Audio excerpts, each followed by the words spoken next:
Well, good afternoon, Manitoba. You are listening to Radio Noon, live from Steinbach today. We're broadcasting on CBC Radio One, 89.3 FM in Winnipeg and everywhere on the CBC Listen app. I'm Marjorie Dowhos. Thank you so much for joining us. Here's what's coming up on the show today. A growing city. As Steinbach's population grows, new infrastructure is needed. We're going to get an update from the city's mayor on some major projects now underway. That's coming up at around 12:15. Also, a Steinbach woman who runs a local soup kitchen says the need to feed children in the community has never been greater. We're going to hear more coming up after 12:30.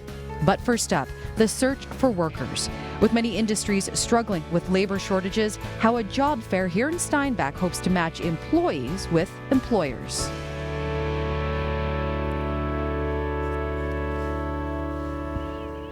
Help wanted. Like many areas of the province, here in southern Manitoba, there's a need for workers in various industries and professions. To help match workers with prospective employers, the Steinbach Chamber of Commerce and Eastman Immigrant Services are holding a job fair tomorrow. It's the first in-person job fair in Steinbach since the pandemic. One of the companies that will be there is Penner International, a long-haul trucking firm that's celebrating its 100th anniversary this year. Chad Ketchmer is a recruiter for the company and joins me now. Hi, Chad. Hi, thank you for having me. Thank you for joining us. I want to start off with, for people who are not familiar with Penner International, describe the company. What does the company do? We are a family-oriented business. We've been around for 100 years, like you had mentioned. We've been in Steinbach the entire time. We're a long-haul trucking company. We are definitely looking for drivers. We've been going across North America for the last 100 years. And any person that is looking with a year experience that is looking to drive across Canada or across North America, we are obviously looking for them to come down and come and see us. Mm-hmm. We heard about the many challenges that the trucking industry faced, especially Yes. during the pandemic. How uncertain was that time for Penner International? There was some uncertainty there. There was some question as far as whether people were going to take early retirement just based on how things were going in the industry at the time. We have been very lucky that we have incredible employees that we have, some that have been staying with our company for 40 years. A lot of guys have been staying there for 10, 15 years too, so we are very, very strong in that sense. That being said, the industry still needs to grow. And with the industry growing, we need employees. There are a lot of people that are just not sure what to do when they're coming into the industry too. There's just a lot of questions and uncertainty of what the job's going to entail. What is it all going to mean for them? There's a lot more excitement than what people imagine actually too, as well as the thought that just a driving truck is going to be a mundane job is not what it is anymore. The industry has changed to the fact where we need skilled drivers, we need intelligent drivers, and a lot of these drivers that are coming with proper skills and intelligence, which is great for us. Mm-hmm. You touched on the fact that there are some employees that have been with Penner International for 4 decades, some Yes. 10, 15 years. So what have been the challenges in retaining those skilled workers, but also at the same time trying to attract those new ones? The retention part of it we are a family-oriented company, so we do take care of our needs of the drivers as much as we can. We do understand the needs that being away from home is hard. We know that. And the industry dictates that you need to be gone on the road for about 7 days at a time, and we understand that too. But what can we do to make their lives easier while they're away from home? And that's what as a company we are taking care of. The hard part is to still maintain that we are an active hiring company in the large industry that we are. A lot of people driving through Steinbach have not known that we are actually here. They think that we are actually based out of Winnipeg. But we have been an active member in our community for the last 100 years too. Part of that is making sure that people know that there are more than just the other industries that they can look towards as well, that we do need the heartbeat of this industry of the trucking world to keep on growing as much as we can to be able to get those things from point A to point B that we have in our stores, that we have in our homes, and that we have in our cars. Mm-hmm. So just to be clear for people, I mean, there's more than just driving positions that you're hiring for. What are some of the other positions that people could possibly look at within your company or that you need at Penner International? We are looking at some summer programs to help with different office administration. We are looking at different office positions too. But primarily we are looking for the drivers themselves. That is what the entire business is based off of. So that is where our main focus is going to be. What do you hope to accomplish at tomorrow's job fair? Well, I'm hoping to be able to meet a lot of good people. I know that there are so many people in the area that are already so trained, and they are looking for jobs too. I think it's just a matter of being able to come out and to be able to talk to us for more information, that we can give them all this information of what to do next, what is the next steps in the industry, and what we can do to help them be successful in this industry as well. Mm-hmm. And what is Penner International hoping to help or provide to help people to get to the positions or to help fill the positions that the company needs? Well, we can give them information as far as what to do as far as getting a license is concerned, as well as what we can offer them is consistent miles, a consistent job, knowing that they're going to have work for the next week, the next month, the next year, that they're not going to have to worry about, am I going to be able to have a job next month?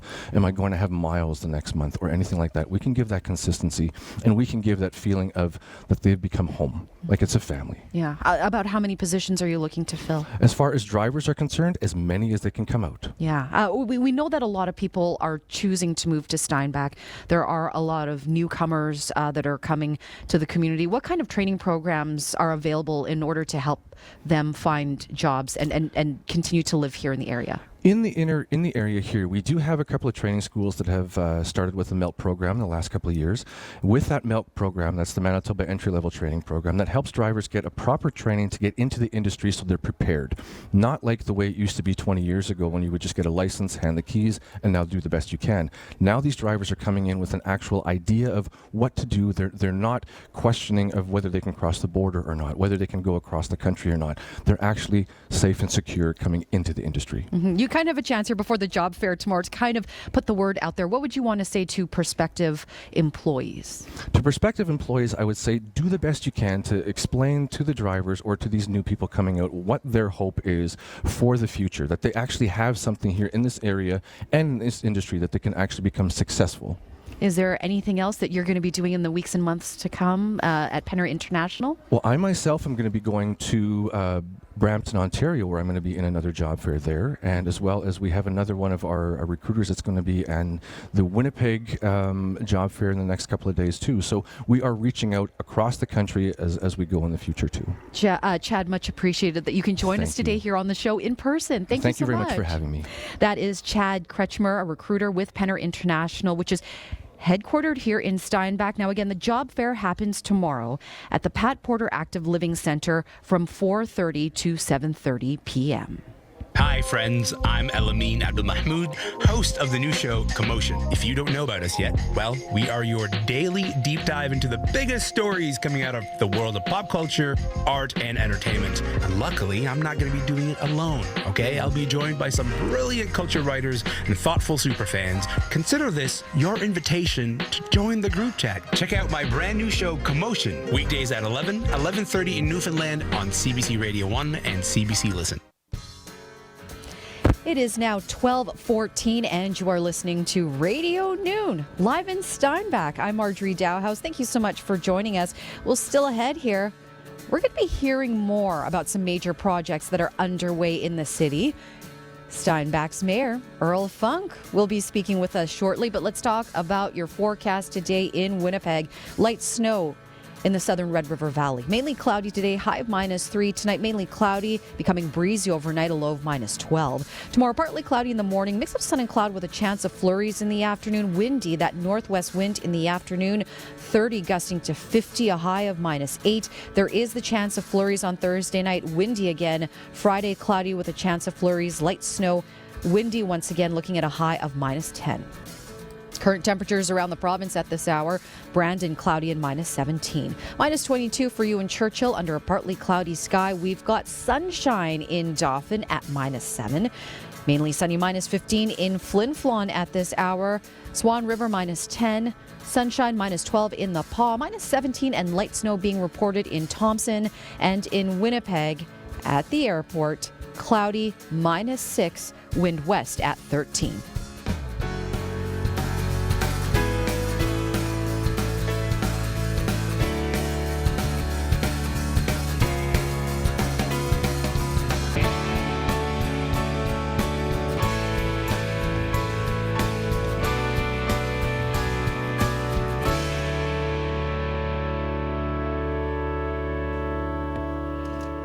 We are broadcasting live from Steinbach today, and it is very clear that this city is growing. We heard in the previous interview that there are many positions to fill. They're looking to recruit new workers. Now, the latest census data shows Steinbach's population grew by about 11% in recent years to nearly 18,000.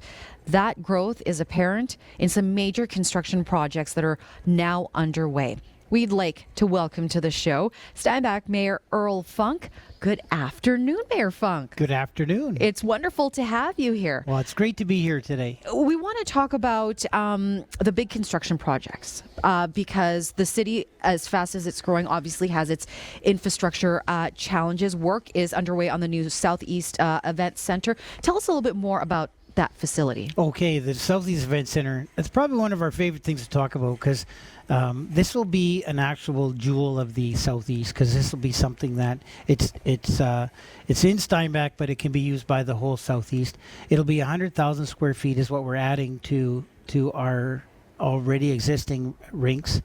So we'll have a 2,400 seat spectator arena, and then there'll be a fairly large atrium with a bistro, that kind of stuff. There's also going to be a flex area, which will be, a gym. It can be a gym with basketball, badminton, tennis, volleyball, just whatever. Whatever you could do in a gym, I guess, really, right? Mm-hmm. And then that will also be able to be with a few modifications, a 700-seat small concert area. Plus, there's a full service kitchen attached to it, so you can also have 500-seat banquet facility. Plus, on the upper area, on the mezzanine, there'll be a walking track. Mm-hmm. There's multi-purpose rooms for the community to use for organizations to have meetings, that kind of stuff. Also, we don't know exactly how we'll fill it up yet, but we could even put in some exercise equipment. Yeah, just hearing you talk about it, when I brought up the question, I could see like the excitement in your face. I mean, it sounds like this is really badly needed for not only, as you mentioned, your city, but the entire area. Well, the arena we're replacing is a Centennial Arena, so we haven't had an arena where our community can meet. Built since 1967, I guess. We did have a practice rink or like a for Steinbach minor hockey. We did build that in the 90s, but other than that, we haven't really added to our recreation besides the aquatic center and the soccer park. But actual buildings, no, we haven't really added very much to our recreation. Now, also starting this spring, a big overhaul of Lowen Boulevard and Highway 12. For people not familiar with this intersection, describe it. How heavy is the traffic there?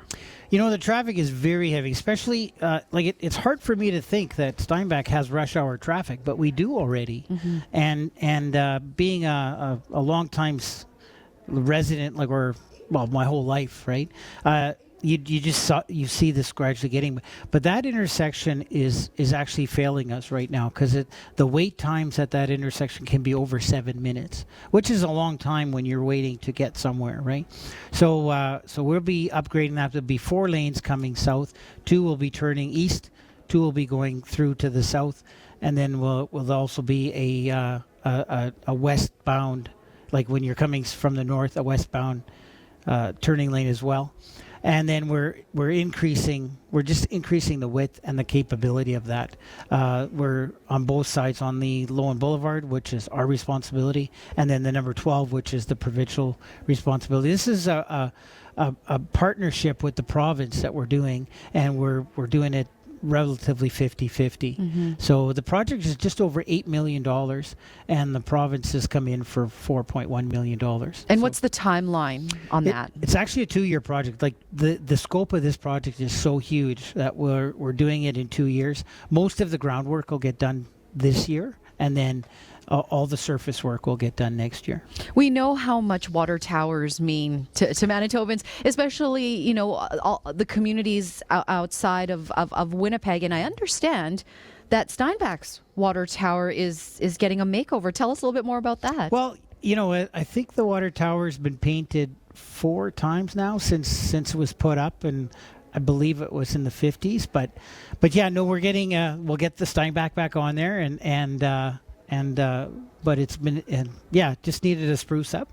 But the water tower is actually key and crucial to the water pressure in our community. And the reason why the water pressure is so good and our availability of water is so good is because of the water tower. Helps us to maintain, because it works on gravity, right? Mm-hmm. I mean, we do have pumps and more pumps further on, and our new water supply systems are all run by pumps. But the nice thing is we have always got the water towers back up. And that is something that will always give us the edge as far as good drinking and usable water. I want to get your reaction because the province recently lifted the freeze on municipal funding. So what does that mean for Steinbach? Does that mean more money? And if so, how much, and how would that help your community? Okay, so basically our base funding was always about $1.2 million. But with lifting the restrictions on it, or the cap on it, now we're going to get about $850,000 this year. So that'll put us over $2 million. So that is huge, especially when you look at post-COVID now in 2023. As our tenders are coming in, many of our tenders are coming in over budget. So that'll definitely help us with our projects. And we're very excited and thankful to the province that they are looking at that and seeing the challenges municipalities are having with getting their projects done, because we are the government closest to the people, and we are the government that is making sure that we have roads, that we have sewer, that we have water, and those come at a cost. And I'm so thankful that they're seeing that, and big kudos to the provincial government for the fact that they are giving us more money. Oh, across the board, right? They're doing it per capita. So that's fair, right? When you do something per capita, then it's totally fair, because it totally relates to how many people are there. Along with your regular office hours, I understand that you also hold a resident open door day every month. Why was it important for you to do something like that? Well, I feel it's important to have an opportunity for everyone who could just come in. They don't have to have an appointment. We could just have a little coffee break, and they can air their concerns. Now, I'm a very easy person to get a hold of, because we do have the business on Main Street, and I do make appointments. I have regular office hours on Mondays, Thursdays, and Fridays, so that we can always make appointments and we can sit down. But for those that are just spur of the moment, or something came up, they want to talk about it, it's nice to just have an open door policy, where I want to show the people of Steinbach that I'm approachable, that I'm here for them. They put me there, and I want to be there for them. And that's why I thought the open door afternoon, I thought really, really works well. Is there something that you've been hearing over and over again, or is there a theme or something that you've been hearing quite a bit since having the open door policy? Well, they're all different. Mostly, now this last week, what's been coming up a lot is Miriam Taves, and she's a big deal. Her movie now has won an Oscar award, and we're all very excited about that. That's real cool. But there is a group, or I guess they would like to honor her, and we're totally good game for that. We just need to discuss and how we're going to do it, because I'd like something very permanent, and something that will become part of the community, and actually could even maybe be somewhat tourism-y, Right, yeah. Because could bring her fans to our community, right? Very interesting. It sounds like that is a Radio Noon follow-up, Mayor Funk. So we may be contacting you again to talk about that. Yeah. But it's been an absolute pleasure speaking with you, and thank you so much for welcoming CBC Manitoba to your community. It's been so nice to be here and to hear from people. Well, and it's been nice. I've been hearing good things about it, and I've been able to meet with a couple of the reporters and that, and we've had some really, really great talks in my office, which you know what? I think something. If we can get positive stories coming out of Steinbach and the surrounding area, and one thing I've always believed is that everyone has a story, and all stories need to be told. Wonderful. Thank you so much, Mayor Earl Funk. It was a pleasure. Thanks. My pleasure, too. That is Mayor of Steinbach, Earl Funk. Sing, sway, and swoon on Marvin's Room. Move and groove to the rhythm of Saturday Night Jazz. Crest with the best next wave of Indigenous music on Reclaimed. Savor the flavor of the Francophone world on C'est Formidable. And treasure the arias and encores with Julian Ezralla and Tempo. Saturday Night Means Music on CBC Radio One and on the CBC Listen app. It is 12:27. You are listening to Radio Noon live here from Steinbach. I'm Marjorie Dowhos. This next song from William Prince is about the journey of love and the resolve to navigate through the good times and the bad together. From William Prince, this is Easier and Harder.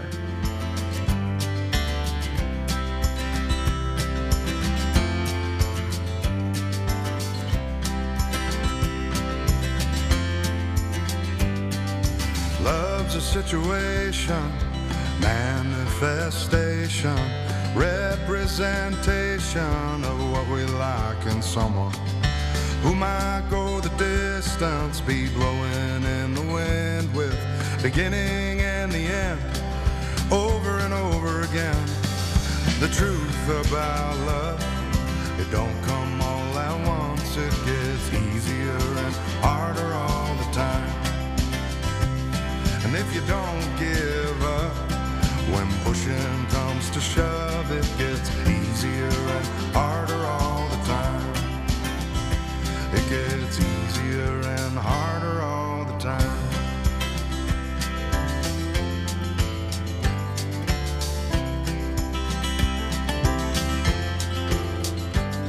Well, the house that you built will stand for much longer. Leave your ego outside, makes the foundation stronger. If you learn to compromise, it'll spare you some hell. Honey, we just might make it in spite of ourselves. Well, the truth about love, it don't come all at once. It gets easier and harder all the time. If you don't give up, when pushing comes to shove, it gets easier and harder all the time. Yeah, the truth about love, it don't come all at once. It gets easier and harder all the time. And if you don't give... Still ahead here on Radio Noon, a Steinbach woman who runs a local soup kitchen says the need to feed children in the community has never been greater. We're going to hear more coming up. Also, a brand new musical comedy about a Christmas pageant that gets out of hand, created right here in southern Manitoba. It makes its debut today.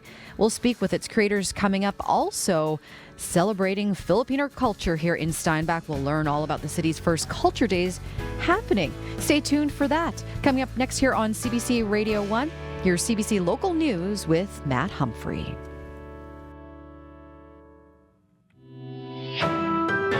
This is CBC News.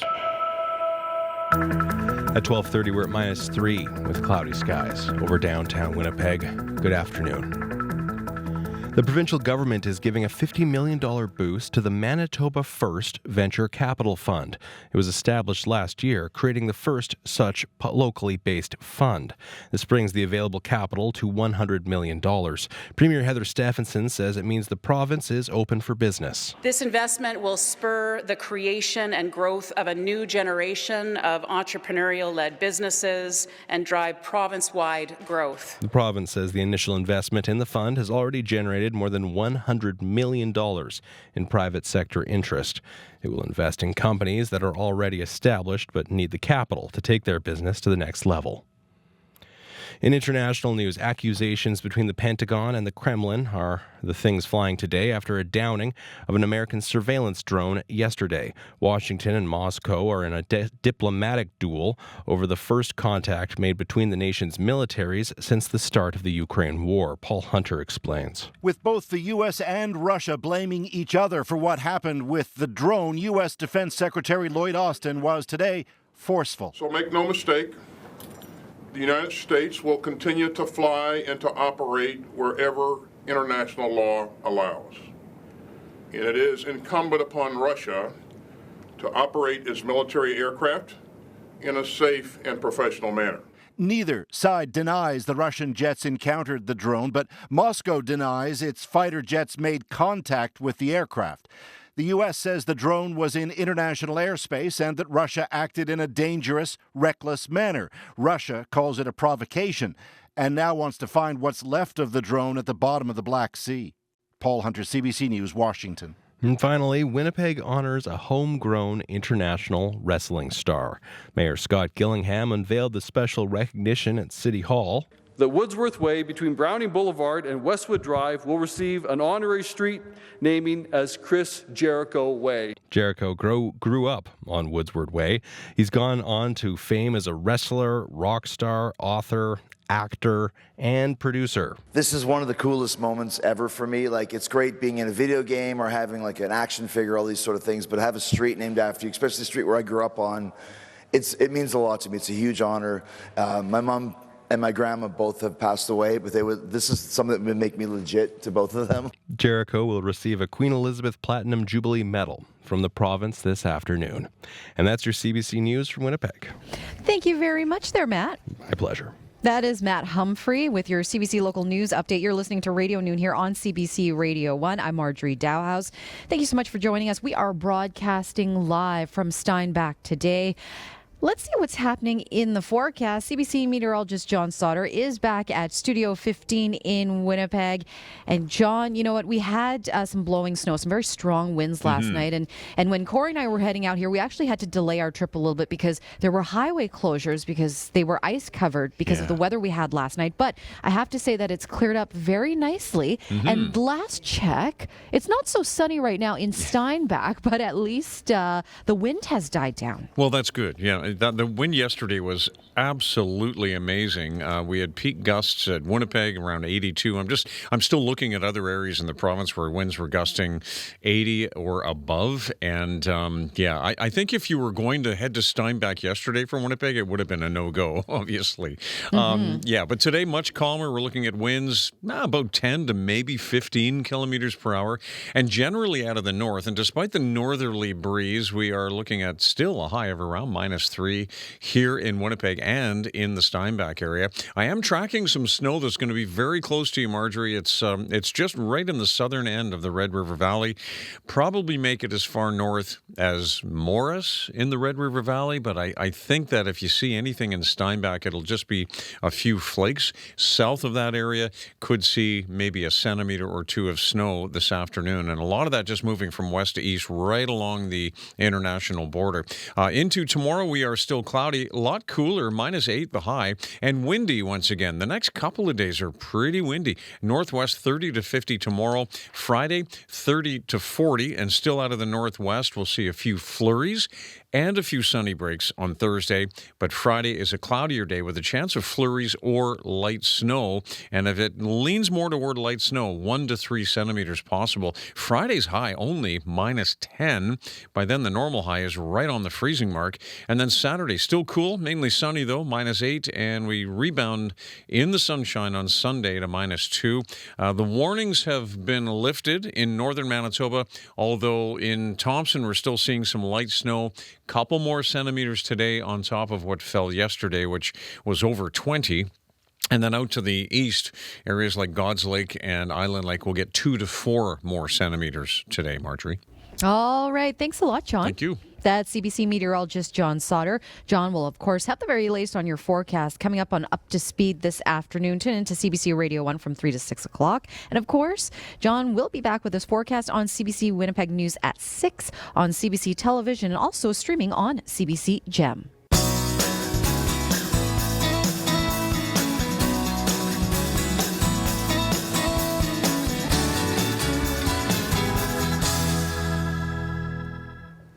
It is 12:36 now. When Joy Neufeld started a soup kitchen in Steinbach nearly 19 years ago, she never thought she'd still be doing it today. But now she says things are busier than ever, and the need to feed children in this community has never been greater. Joy Neufeld operates Soups On out of Grace Mennonite Church here in Steinbach. Good afternoon. Thank you so much for joining me, Joy. You're welcome. Thanks. How would you describe the demand right now at your soup kitchen? Since COVID, so post-COVID, and with the increase in groceries and the increase in gas, has blown up. It's never been like it is now. Yeah, so you're busier than ever, and you're probably needing more supplies and more than ever before. Definitely more supplies. We're seeing more people. We're seeing more single families. We're seeing more kids. It's just busy. On top of that, we're seeing the cost of food, the cost of supplies rising, inflation. How has that impacted Soups On? It has impacted our school lunch program more than our supper program. For the school lunch program, there's been an increase of 30%, and that's also the increase in demand as well as the increase in the groceries. Mm-hmm. How has that affected donations? The community has put their arms around the school lunch program. And so when it comes to feeding kids while they're in school, the community has recognized that as something we can't turn our backs on. And so the donations for the school lunch program is there. Mm-hmm. And it hasn't really affected our donations. We just feed hungry kids. And they see that as something that's so important. Mm-hmm. What do you hear from the young families or from people that have been turning to you? When we see them at supper time, we ask how their kids are doing at school, and if there's a way we could support them when their kids go to school. And so we work together with the schools in Steinbach, and we say, so how can we best support this family? And either the schools support them directly with supplies we've brought to them, or we support them through the family lunch program. And for the family lunch program, they come to pick up a week's worth of supplies. They go home and take these supplies and make their own kids their lunches with their families. Mm-hmm. How have you seen the program or what you offer changed over the years? I mean, besides the fact that you're feeding more families and feeding more people. Boy, I'm not sure how to respond to that. With the family lunch program, we've just seen it allows us to be more respectful. The kids can actually take a lunch out of their backpack at noon hour, and they replace humbleness with self-respect. They replace embarrassment with something they can provide from their home. You've been doing this for a long time. When you started, as you mentioned, the soup kitchen nearly 19 years ago, did you ever think that it would still be going at this point? No, I really thought I would work my way out of a job one day, support a few people 6 months, a year, help them get back on their feet, and then I could retire. But that's just not the case. Why is it so important for you to do this for your community? How can you turn your back on it? You see the poverty, you see the need, and I just couldn't turn my back on it. Mm-hmm. It's for me, it was that simple. You saw a need, you had to do something. What do you need to help you as you move forward? I think this opportunity, making your organization, putting it out there, making people aware that the poverty that there is within Steinbach and area, people will come forward. People hear the need and they get in contact with me. How can we help? Because you have volunteers, right? You have people that are helping you. I need 45, 50 volunteers each week. Wow. For the two programs, and I get them. They call, they email, they are in touch. And how can we help? Yeah. I do not have a volunteer problem. Yeah, it's wonderful to hear. How do you feel when you know that many people want to step up and support you? It's very humbling. Now, on a personal note, you have a bit of a challenge that you put out there. You it's regarding the recent rebate checks that people have been receiving from the province. Tell us about that personal challenge that you're putting out there. When I first heard that the province will be dealing with the carbon tax relief fund and giving families some checks, I was bothered by the fact that families earning $30,000 was going to get the same amount of money, $350, from the same families that are earning $160,000, $170,000. Where's the justice? I couldn't get my head around that. Like, where's the justice in that?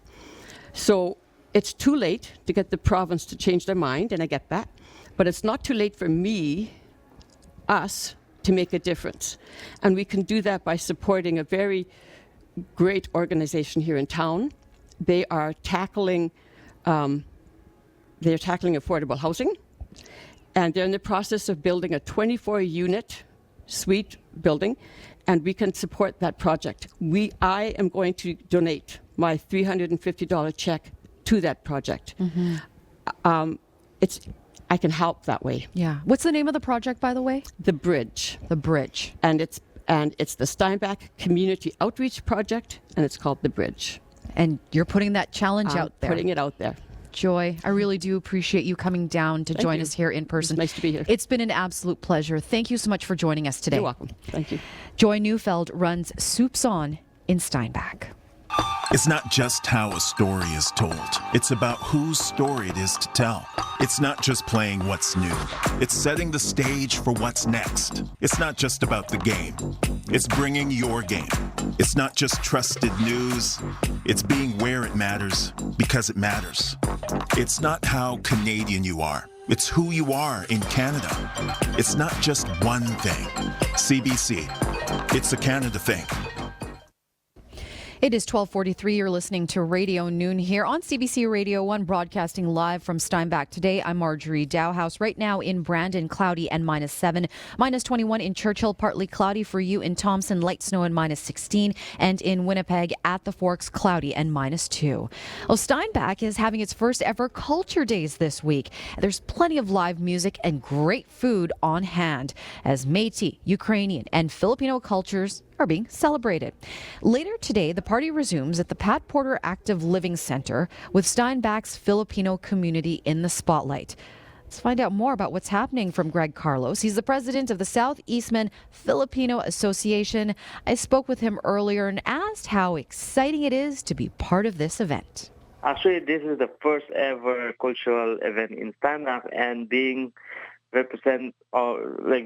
part of it is very, very important in Filipino community right now. How important is it for you and the association and the Filipino community to share your culture like this with the community? This is a great outlet and opportunity for the Filipino community or the Filipino people right now in Steinbach, because this is another outlet to share our history, our culture, and especially, of course, the food, right? So this is a great opportunity for everyone. How big is the Filipino community in Steinbach? So we are about 3,000 Filipinos here in Steinbach. But we are very connected to each other, and we're increasing each year. Mm-hmm. It sounds like there's a really tight bond. We had a story recently on CBC that showcased the growing basketball league there in Steinbach. It just sounds like the community is so vibrant and they're really having fun in Steinbach. Yes, our Filipino community here is very together. We share all the values that we have, all the culture, and of course the relationship that we have here in Steinbach is very solid.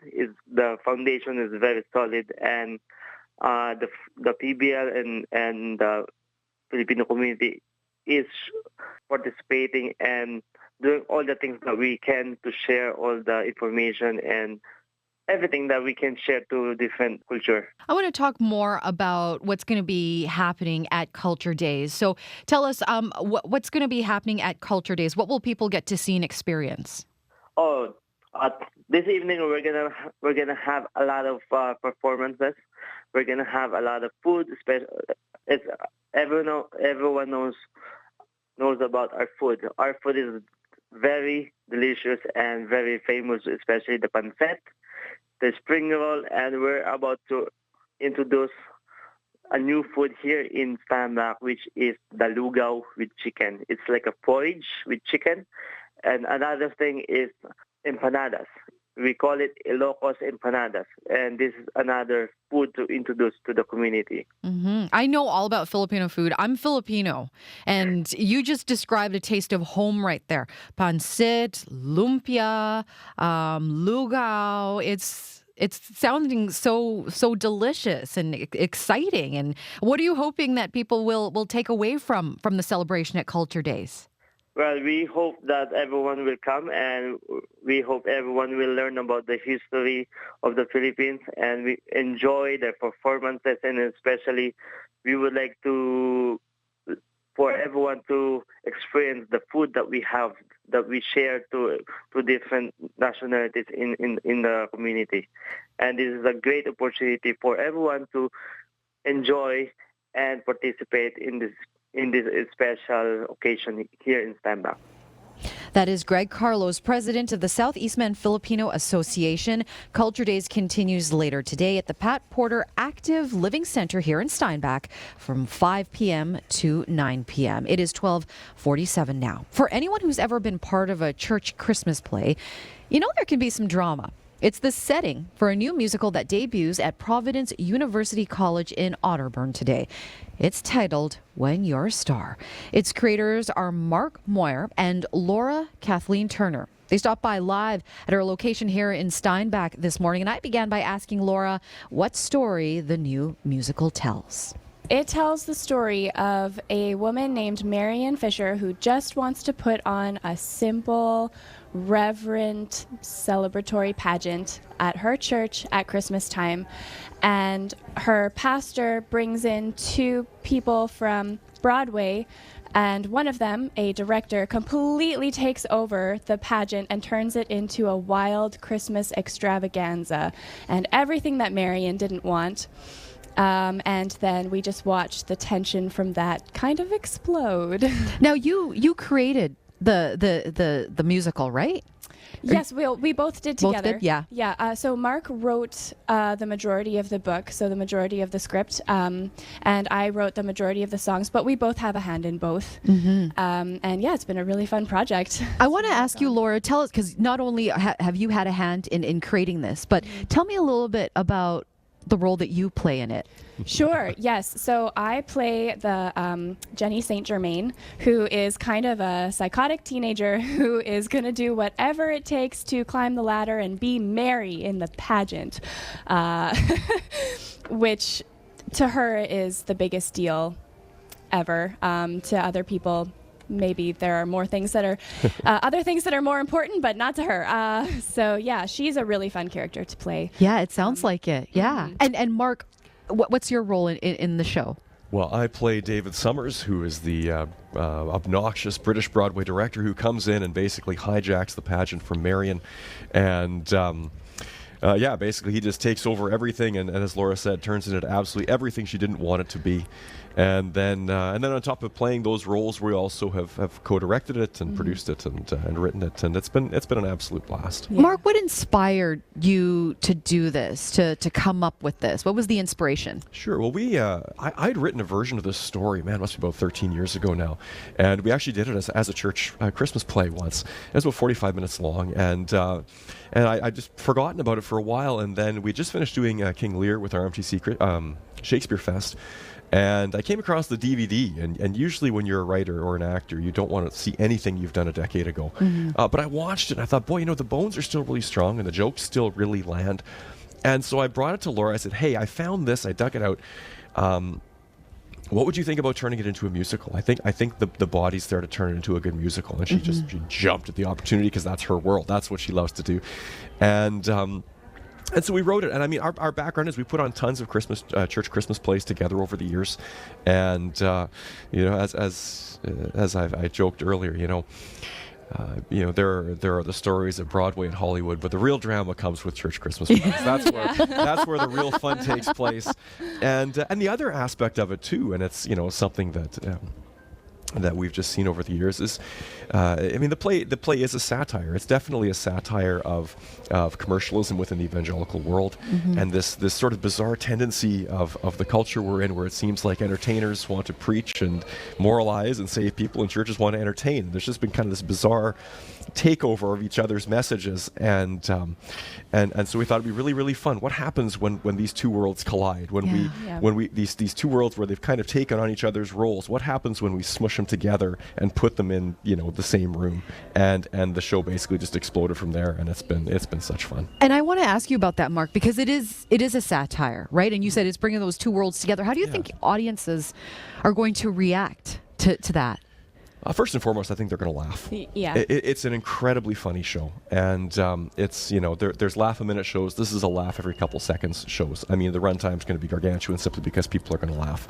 I think most audiences are really, really going to enjoy it. I think anytime you do comedy, humor is very subjective. Somebody's always going to be offended, and you can't worry about that. You just got to roll with it. And I think primarily, though, people are really going to enjoy it. I think... you never ever want to use drama to preach, but at the same time, you put themes forward and you allow the audience to sort of look in the mirror that you're holding up to the world. And I think particularly here in the Southeast, there's certainly a place for that. And one other thing I would say too, which is something we've made very clear with our cast all the way along, is, we are not poking fun at faith or at Christianity. We're both deeply committed Christians. We're not making fun of anything sacred. What we're poking fun at is a subculture that's come to essentially kind of characterize North American Christianity, particularly North American evangelicalism, and that's what we're poking fun at. And so we're not making fun of church or faith or Christianity or anything sacred. We're making fun of a subculture that we think is certainly ripe for parody. Yeah. Laura, the cast that you've brought together, tell us a little bit more about the cast. They're amazing. They've really, really blown us away. We've never worked with such a workaholic cast before. Like, really, they just have taken everything that we've thrown at them and made it better. And we've thrown a lot at them. They're amazing. So I'd say they're probably about 75% Prov students. But you'd think that they were all professionals. You really can't tell who is who in terms of if they're students or if they're local professionals or whatnot. But no, they've just completely blown us away. They've done such a great job. They're really funny. Their comedic timing is great. All the improvs that they've added are just make us howl during rehearsals. So it's been wonderful. Now, this is the part I'm looking forward to. I mean, we've got a piano in here. Corey has managed to organize to get a piano in this space. I would love to hear a song from the musical. Which song are you going to be performing? Tell us a little bit about that.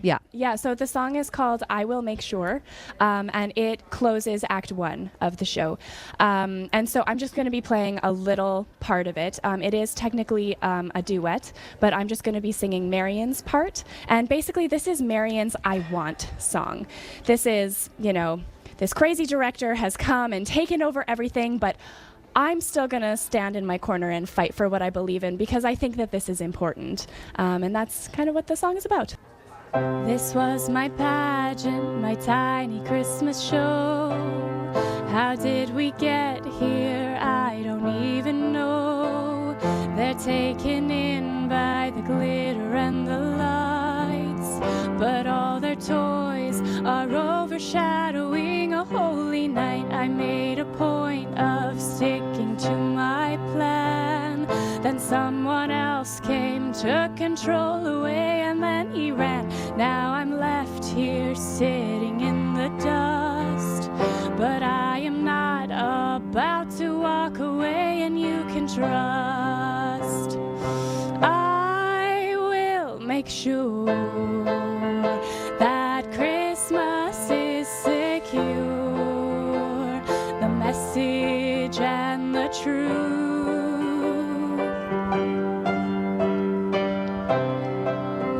And nothing can stop me from putting Christ on top.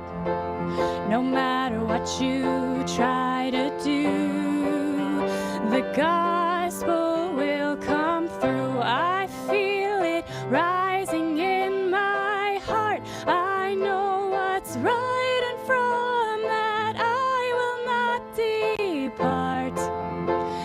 my dreams will all come true. This is my year to get things right. I am exactly where I want to be tonight. No matter what you try to do, this play has to go through.